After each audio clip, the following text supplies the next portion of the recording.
ಗ್ರಾಮ ಪಂಚಾಯತ್ ಎಲೆಕ್ಷನ್ ಹತ್ರ ಬತ್ತಿತ್ತು. 20 ಹುಡುಗರು ಕೂತ್ಕೊಂಡು ಪ್ಲಾನ್ ಮಾಡಿದ್ರು ಡಾಬಾದಲ್ಲಿ, ಯಾರು ಕರ್ಕೊಬಂದು ನಿಲ್ಸ್ಬೇಕು ರೋಡ್ಗೆ ಸತಿ ಅಂತ.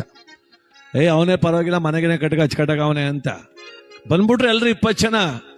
ಅಣ್ಣ ಈ ಸಲ ನೀನೇ ನಿಂತ್ಕೋಬೇಕು ಎಲೆಕ್ಷನ್ಗೆ ಅಂದ್ರು. ಅವನಂದ, ಅಪ್ಪ ನಮ್ಮ ಅಪ್ಪನ ಕಾಲದಿಂದ ಯಾವ ರಾಜಕೀಯನೂ ಮಾಡಲಿಲ್ಲ, ನಾ ಬರುದಿಲ್ಲ ಹೋಗಪ್ಪ ಅಂದ. ಅಣ್ಣೋ ಏನ್ ಹಿಂಗಂತೀಯಲ್ಲ, ಎಲ್ರು ನಿನಗೆ ಆಗ್ತೀನಿ ಅಂತ ಕೂತವ್ರೆ, ನೀನೇ ಇಲ್ಲ ಅನ್ಬಿಟ್ರೆ ಹೆಂಗಣ?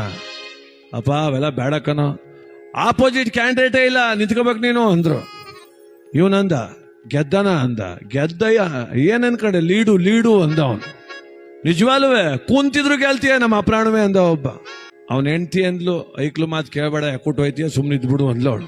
ಸುಮ್ನಿರೋ, ನಿಂಗೆ ಗೊತ್ತಾ ಹುಡುಗರಿಗಿಂತ, ಅಲ್ಲ ಈಗೇನ್ ಬೇಡ ಅನಿಸ್ತದೆ ಕಣಪ್ಪ ನನಗೆ ಅಂದ.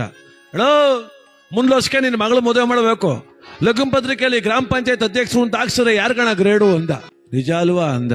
ಗೆಲ್ತೀನಿ